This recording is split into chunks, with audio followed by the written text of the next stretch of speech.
Welcome, families, to season 2 of Thriving Special Families. I'm your host, Crystal Sanford, and this show is just for you, designed to offer insight, humor, and hope to your special needs parenting journey. Today, in our first episode of season 2, we're going to talk about what does a parent do when your child is dysregulated? What happens when your child is melting down? Do you melt down with them? Well, we're going to learn some tips with our special guest, the Autism Mom Coach, Lisa Candera. Hi, Lisa. Hi, Crystal. So glad to have you here on our show today. Same here. Thank you so much for having me. Awesome. Parents, if you're listening to our podcast, then welcome again to season 2 of Thriving Special Families. If you're watching us live, then welcome also. Please feel free to add your questions or comments to the comment section, and we'll do our best to answer those along the way. Lastly, always remember that the information that is shared is for your informational purposes only. Please do contact a professional if you are in need of legal or medical advice. So again, I'm Crystal Sanford, I'm your host, and we're going to talk about emotional regulation, self-regulation, and support for families and children with unique needs. So Lisa, I'm going to just kind of dive in. First, for the audience, Lisa is a single mom. She is a single mom of a teenager with autism. She's also a practicing attorney, a parent advocate, and she's a certified life coach for moms raising kids with autism. And so, Lisa, wow, you're doing a lot. You're doing it all, it sounds like. Tell us a little bit about your special needs journey and your parenting journey. Sure. So my son is 13. He was diagnosed 11 years ago. We've been at it for quite a bit of time. And, he was diagnosed when I think it was the DSM-4. So this was before levels of autism, those even existed. And so, we started right away with trying to get all the support that you're told to get, the ABA therapy. And then, he went into his, the public school for our school district and started getting additional supports through there. And until this recent year, he was educated in the public school system with a paraprofessional as a one-on-one aide and with other supports. So, we've come definitely a long way and felt like I felt like this was very challenging and there were ups and downs, but that I was pretty attuned to how to almost like ride the wave of it. And then COVID hit and it was like, boom. It felt like the perfect storm of anxiety, autism, lack of support and, hormones, middle school, all of it coming together. And my son, he struggled mightily. And he was diagnosed 11 years ago. And this year, I feel like I revisited that experience of when he was first diagnosed, when you don't really understand what's going on. You're afraid that you're losing the child that you already have to maybe some form of regression. You're not sure what to do. You're trying to do everything and you don't know what will work. And 11 years later, I was having the same exact experience. And so I really was actually, and this through a parent group that I run in my legal job, I spoke a lot with parents who were dealing with children who were recently diagnosed. And through those conversations, it really made me realize I've been here before. Of not knowing what to do, not, trying to make decisions, not knowing what will work, and just kept going. And so that was actually a really great piece of information for me to return to while, during this past year, when to this day, I'm still, it's a day by day thing. So, but I firmly believe that the struggles that you go through at the beginning of the diagnosis are your training ground for the rest of the journey. Yeah, that's so powerful that you share that. I have a similar experience. My daughter is 10 and she was diagnosed at 3.5. So here we are now 7 years later. And I feel like COVID really threw her for a loop, really did. And she is in that preteen phase. And so, hormones are kind of just starting as well. But I mean, we started seeing some of those behaviors that we saw when she was younger. And I was like, wow, I thought we were way past that, but those Right. came Thought back. we graduated from that. Totally, totally.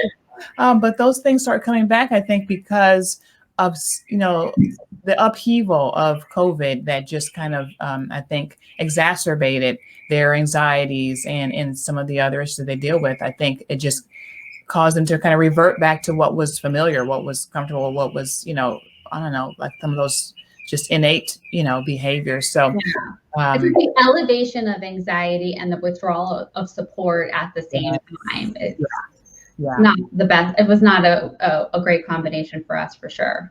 For sure. So tell us a little bit, we talk about here children with autism, but as well as children with all types of unique needs. And many children have sensory regulation challenges. And so, explain to us, what does that look like for kiddos typically, that before and during and after of that process of being dysregulated? I mean, I think that, I can speak to what I see with my son when he's becoming dysregulated, and I'll see a lot of pacing and heavy breathing and asking questions over and over again. You can hear the agitation rising in the voice. There'll be some sort of, ritualistic, almost maybe some behaviors. We also are dealing with OCD, and then maybe it hits a fever pitch, and then there's an explosion. It's looked different over the years. When he was 2 years old, it looked like screaming tantrums for hours. So it takes all types. It takes all types of forms. Sometimes when we're out, and I can tell when he's gotten to the point where we're done, and it's like, the point of no return, like it's time to go. Like I feel like, the reason I train, that I've taken to being a coach to parents, because I feel like each of our kids is so unique, and we are the experts on our kids. So I might not be able to tell you exactly what to do for your child, because I don't know your child. You know your child, but I can coach you on the process of regulating yourself so that you can show up in the best way for your child. And that's really where I got to the autism coaching, because I wanted to do something in this community. I don't really come to this flat-footed. I was a sibling of a special needs, a special needs sibling, I have a special needs sibling, growing up. And so I saw my parents struggle a lot with this, and, getting resources and things like that. So I always wanted to do something in this area. And I really think that we are our children's greatest resource. And so really tending to how we can show up the best way that we can for ourselves and for them is how we best serve them. Wonderful. Parents, if you're just joining us, welcome again to season 2 of Thriving Special Families. Our topic today is how to stay regulated when your child is melting down. And our special guest is the Autism Mom Coach, Lisa Candera. And also know that our show is sponsored by Sanford Autism Consulting, your place for advocacy support through the IEP process. So Lisa, as an Autism Mom Coach, you've developed a program. You do some supports for families, and I think you talk about being a solid object. Tell us what that means. Yeah. So this is a concept that I learned about earlier this year when my son was having he was very escalated a lot of the time. And so the solid object relationship model is based on the observation. Well, first of all, it's a paradigm created by an ABA providers that teaches their staff how to de-escalate themselves, how to verbally de-escalate clients, and how to apply physical restraints when it's necessary for the client's safety. So the solid object relationship model is based on the observation that a person who is out of control at some level knows that they're in crisis, and they are trying to attach themselves to a solid object. And they want to feel that the solid object has the capacity to bring them under control. So at the same time, they might be, I'm going to say, testing us. And so I've certainly had I don't know if parents have had the situation where they feel like their child is escalating, to get a reaction from them. It's like it's your child will be escalating because they want you to understand how big of a deal this is to them, how uncomfortable they are, how bothered they are, or in pain, or whatever it might be. And at the same time, they're looking to you to see if you can handle it, if you can bring them under control, like that safety that they're looking for, even if they don't, realize it. And so the idea of being the solid object is to be able to remain de-escalated yourself, so that you can provide that that neutral support to the other person who's in crisis. Wow, that's really powerful. I teach a class to parents monthly about IEPs, and we talk about behavior, as part of the IEP, and I always make sure I add in there that behavior is communication, and behavior is telling us something, and our children aren't being quote unquote naughty just to get on our nerves, just as much as sometimes it could feel that way, like it's purposeful, they're trying to get at you or whatever it could feel like in the moment. But really that behavior is communicating something. And you're saying it's communicating a need, and also a need for someone to be able to handle it. And they want to confirm that you're the person that can, or you, the object that can handle that.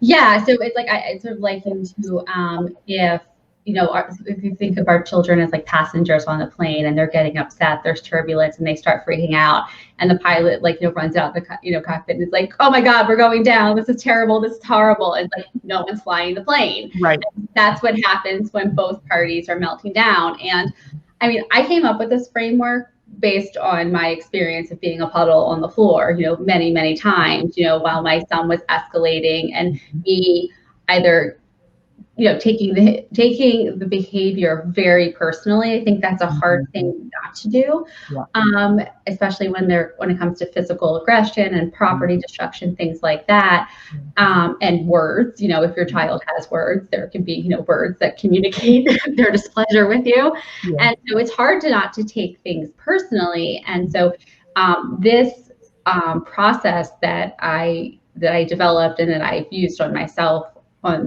regularly is to address my need, or first of all, I want to be the solid object. I recognize that these are behaviors, they're not who he is. He's struggling in some kind of way, and wanting to be that solid foundation, but at the same time, recognizing that, I'm being triggered, right? There is, when your fight, flight, freeze response, that primal part of you that wants to keep you alive, when that's triggered, that's a real thing. And so how to think about that ahead of time, and this is why there's a before process. So we start before, because we start before we the behavior happens, or we're triggered in some sort of way, so that we can decide how we want to show up before we go into the autopilot that happens when someone's lunging at you, for instance. Yeah, for sure. So I love this, Lisa, and I love that you have from a space of dealing with it yourself, and it's not something that is abstract for you. You're living it every day. So tell us, what are 3 things that parents can know to help stay regulated when their child is melting down? Sure. So the way that I teach the process, there's it's a before, during, and after. And so the before, and I can just give you, the overview of this. It's something, the first thing that I liked to remind parents of beforehand, and this is this was a real life practice for me. I would do this in the evening when my son went to bed, sometimes in the morning before he woke up, because for about 4 months, there was a 4-month time period where getting him on the van was like an Olympic event. It sometimes involved multiple other people. He was resisting it, and it was a pretty intense time period. And so I tried to, as best I could, when he was sleeping, is to emotionally reset myself and to kind of ground myself and why I'm doing this. I mean, I'm doing it because I'm his mom, but we don't have to do any of this, and we especially don't have to do it with any level of, I don't want to say expertise, but I want to show up in a certain way for him, and so I wanted to show up in the best way that I could. So I really thought about it while he wasn't in, or we weren't really, when he was asleep, essentially, because when he was awake for a while there, he was very, we were going through medication changes, things like that. It was just a very escalated environment. So in any event, I would, so the before process is really just sort of like grounding myself and, why I was doing this, why this was important to me, and just, my unconditional love for him. Like, I can love him no matter what. I can love him even if, right? So it's like, even if tomorrow this, and this happens, I can still love him. And just like reminding myself of that. And then also just, I say, keep it real. And when I talk about keeping it real, I talk about acceptance. And so not accepting their meltdowns are going to happen. Oh, well, there's nothing I can do. But accepting it, when I say that, I really mean not resisting it, because, there were days where I was like, this shouldn't be happening. This is out of control. And the more I resisted it, the more difficult it made to deal with what was happening. And so when I teach parents about acceptance, it's not passive.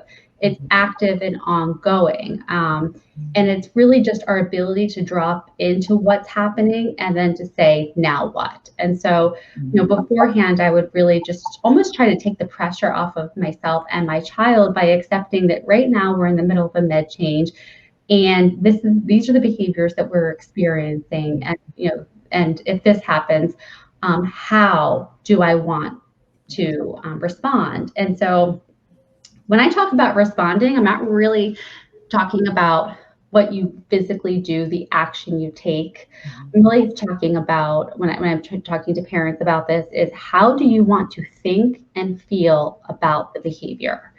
And the reason is because how you're thinking and feeling drives your action. So we've all heard the saying, it's not what you said, it's how you said it. Well, how you're thinking and feeling drives the how in the situation. And the how is important, because if we're thinking, my kid is out of control, and we're feeling angry, that's going to show up in the action that we take. If we're thinking he's struggling, and thinking he's feeling struggling, and we're feeling compassionate, we're going to show up in a softer way. That doesn't mean that we let them get away with everything. That doesn't mean that we're, a pushover, but it just means that we're almost having a gentler existence. And there's one thing I've learned about my child, and I've seen this in other kids with autism, is they're tuning forks for our emotions. They know when we're angry with them, when we're disappointed, when we're frustrated. They can sense that. And so really trying to think ahead of time, like, you do this now, like we get in the car and my son will start looping about something. And I find it really frustrating sometimes with the OCD. There's a compulsion just to say, knock it off, stop it, get over it, and then just like, well, how do I want to think and feel? I want to think, this is what his brain is doing right now. This is what OCD is. And then just feeling calmer, more compassionate, as opposed to annoyed. Because when I get annoyed, I'll snap at him, or I'll just, I'll be dismissive, or I'll put the music up, or I'll just do something to avoid it. And so when you're thinking about these behaviors happening, really tapping into how you want to think about it, because I go into this much deeper in my coaching program, but when you have a thought, it releases chemicals in your brain. Those chemicals, chemicals in your brain go into your bloodstream, cause feelings in your body, and your feelings are the fuel for all the actions you take in a very real way. And so just really tapping into that. So I want to stop here, Lisa, and I just want to say that, parents, this is really valuable information, because regardless of where your child may stand on, let's say, the autism spectrum, or if they have sensory processing challenges, or maybe even ADHD and really struggle with behaviors, making some conscious choices ahead of time can really positively impact your day, your interaction with your child. So, at least it sounds like you're saying, before an escalation, or before your child is dysregulated, just taking some time to appreciate them for who they are, where they are, without them being in any kind of a space. And then in the moment, it sounds like, you're saying to choose acceptance in choosing how you're going to respond, and really consciously doing that, versus just letting your emotions take over, which is the initial go-to, I think, for a lot of us. So really making some conscious choices can then change our thoughts and feelings and then change what we do. Yeah, for sure. And, this is the before part, but it goes into the during and after. I mean, it really all works together. And, during, it's like one of the things that if your child's doing, running in front of a car, go run and get them for sure. But if you're in a safe place, then you can do it. Like, and I've had this experience this weekend. We're just stopping and really breathing, because at the core, what we're trying to do is regulate our nervous systems, our fight, flight, freeze response. And I try to, as much as I can, get back into my body with the breathing and to calm myself down. And while I'm doing that, not to not think, but to not sort of, I say, like, get into the time machine of, oh my God, if this doesn't go right, then he's going to be upset about this, and then we're not going to get to this, and then this is not going to happen, and then, then my blood pressure is rising, and I'm getting, more and more escalated. So instead, just trying to stop, take a beat, and really just, calming myself down, like, throughout the process, I find really important.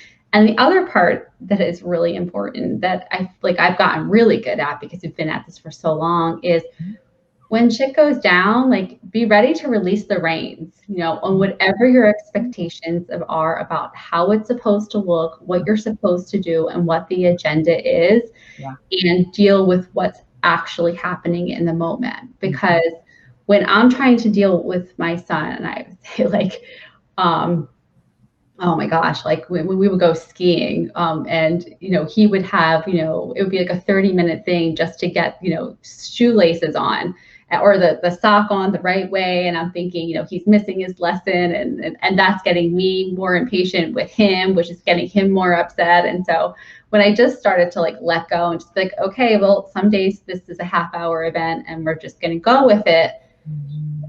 It's like, I'm not going to make it any faster by being annoyed with him. So I love that. That is so liberating and freeing and wise, because the more anxious you get and flustered, you're only going to make the process go even longer. Yeah. So it can be any faster. So you just got to sit in that and accept that. I have found myself doing that on many occasions, trying to get somewhere. That's often when there's a struggle, because you're trying to get somewhere. You're trying to put some demands, some time constraints and such things. And so you just got to, like, sit with it and wait. And if you're late or if they miss something, then that's life. And then tomorrow will be tomorrow. So. Yeah. It's like dropping your own agenda, because you definitely have one. And I mean, I've found that, like, I remember when my son was younger, at birthday parties, like, wanting him to have the entire experience of a birthday party. But I mean, we usually didn't stay for cake, because it was just, we were done at that point. And then just sort of, like, dropping my own expectation about what it should look like and what a success was. And just know the success was that we were there and he had fun with his friends. And then we left before things got, too escalated, or he was too, overloaded sensory wise. Yeah, that's so smart. That's so smart. And I think that's just really smart. Parents, if you're out there, especially if you're earlier on in your journey with autism or special needs for your child, listen to that. Really try to consciously drop that agenda, because you can get so caught up in thinking about the plan and what people are thinking at the moment and all those things. And what's most valuable is you and your child. That's what really matters, and helping them to successfully come out of that, behavior moment situation. So, I've been there. I remember our first birthday party was a disaster. Because not as much, it was my kid having a lot of struggle. She hated the birthday song. It was too loud, blah, blah.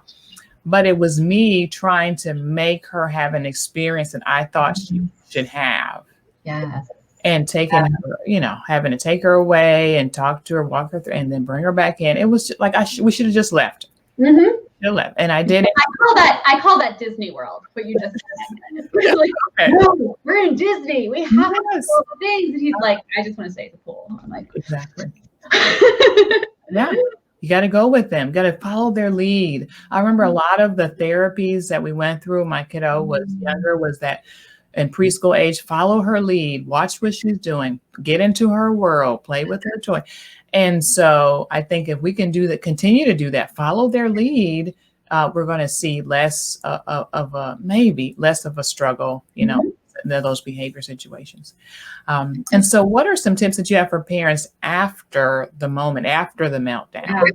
So, and you know, this will vary depending on what the after looks like. But one of the things to do, so just when you're escalated in any kind of way, when you're in your fight, flight, freeze, you know, when the cortisol and the adrenaline are pumping through your body, and now we're safe and things are, you know, de-escalated a bit, that adrenaline is still coursing through your body. And so this is when we talk about completing the stress response cycle.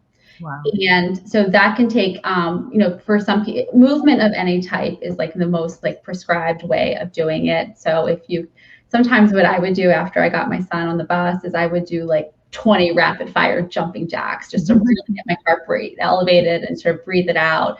Deep breathing, yoga, meditation, muscle tensing and relaxation, connection with another person, either, you know, like a 20-second hug or calling up someone and like letting them know what happened, a cry, like all of those things are actually releasing the tension and the stress from our bodies. And so that we can complete that cycle and take care of ourselves. So that's the first thing that I recommend to parents. The next thing I recommend is, you know, taking a look at what went well, debriefing almost. What, you know, how did today go? What went well? What, you know, what would I do differently? And then, you know, deciding, you know, how you might do things the next time. Maybe it's exactly the same. Maybe you leave before cake, you know, something, you know, whatever it is, but just taking a look at what went well, what you would change, and thinking that through. And then the last thing is to really, like I say, give yourself a hand, because I find that I have found that I usually, I spend a lot of time feeling guilty and judgmental of myself, other people, just beating myself up. Like anytime my son has any kind of difficulty, like, you know, what could I have done to prevent it? These kinds of things. And so all of that is pretty useless. It makes me feel worse. So when we're judging ourselves, when we're questioning ourselves like that, you know, it really erodes our self-confidence. This doesn't mean to say that like we don't look to improve how we're doing, but there's like a fine line between, you know, wanting to do better, and also then just, you know, having these perfectionist fantasies of how it should look, and then, you know, thinking that anything, you know, less than that is a failure. And so I always like to say that the leading researcher in self-compassion, Kristen Neff, she's also the mother of a teenager with autism. Wow. And so I know, and I am a big fan of her work, and she talks about how we're almost like conditioned to think that if we're hard on ourselves, we'll do better. But it's the opposite. If we're compassionate to ourselves, then we can actually, we're more motivated and we're more able to be compassionate towards others as well. So, and look, I am, you know, I'm a bit, when I hear self-compassion and self-care, they just sound very Instagrammable to me, and I just don't like it. So I think about it like it's more as like sanity management. It's just like, you know, like what's going to help you, like what's going to benefit you and your child the most? Is if you feel like terrible about yourself, or is it that you're at least, you know, being supportive to yourself, like as you're trying to do something really hard? And so like I always remind myself that no matter how it went, I'm still here, I'm still in the arena, I'm still getting up tomorrow, and I'm still going to do it again. And that to me deserves, you know, a pat on the back.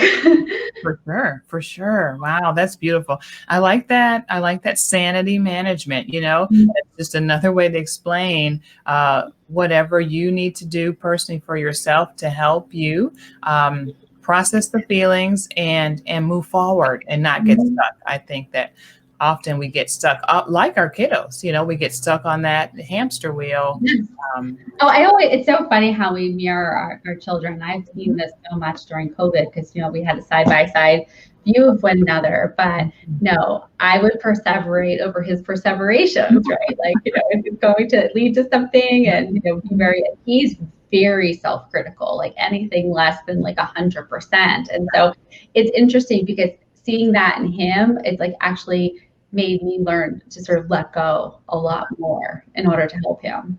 Beautiful, beautiful. Learning from our experiences, right? That's so wonderful.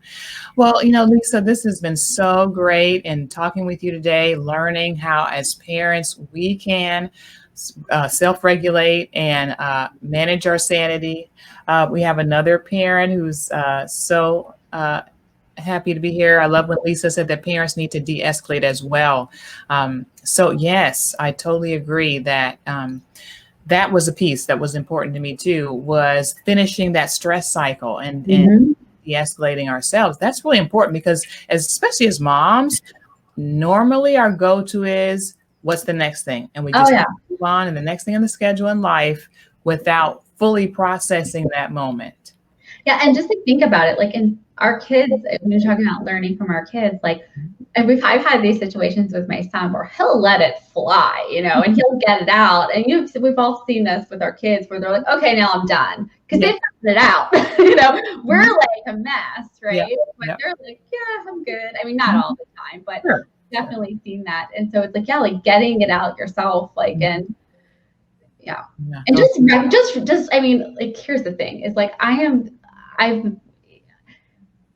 spent all of my time focused on my son and what to do for him. And I felt like that was, the only right thing to focus on. Focusing on myself was actually, that's a selfish thing. And I really learned through this, it's like, I really just can't help him if I'm a mess. And everything I'm learning about how to help him is going to help me. And so it's just, it's been really important. It's good. It's a win-win, definitely. Mm-hmm.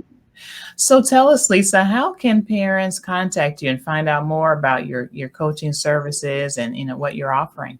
Sure, yeah. So I do a 3-month program. I'm walking parents through the before, during, and after process in much greater detail, and also curated to their specific situation and needs. And you can learn more about that. I'm taking 5 applicants for the summer, and on my website, www.theautismmomcoach.com, you can sign up for a consultation where we can talk about where you are, where you want to be, and if the program would be a fit. You can also follow me on Instagram at the Autism Mom Coach, and on Facebook I have a group, the Autism Mom Coach.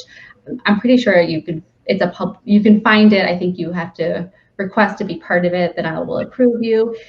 If there's an issue with that, just look me up by my name and friend me, and we'll go from there. Okay, awesome, parents. So this is a great resource. Again, many of us, be it, parenting children with ADHD or sensory processing or autism, we have times when our kids are dysregulated. They're emotionally dysregulated, sensory needs are occurring. And so Lisa has just shared with us some valuable tips on what we can do. We can prepare, even when our kids are asleep, we can just prepare how we're going to respond. We can drop that agenda in the moment, and then we can also finish that stress cycle so that we are fully deregulated and regulated again once our kids are out of that moment. So great tips, Lisa. I'm so glad to have had you here today. Yeah, same here. And I just want to add one more thing. All of this can be used for any person in your life, like the coworker, all right. Right, like he shouldn't be late every day, but he is. Like it's the acceptance, the way this can be used in every part of your life. I've specifically created my program to deal with a more specific situation of special needs parenting, but the skills that you learn here in this program can be used in any part of your life. Wonderful. Wonderful. I love that. It's a bonus. You can use it with the spouse, with the coworker. Yeah. I'm going to say the spouse, but yeah, the spouse. Hey, it gets real sometimes. That's okay. But now this is great. This is great. So specifically, if you're an autism parent, this is super, super great information. Definitely check out Lisa at the places available. And then always remember, parents, you're going to be okay, and your child is going to be okay too.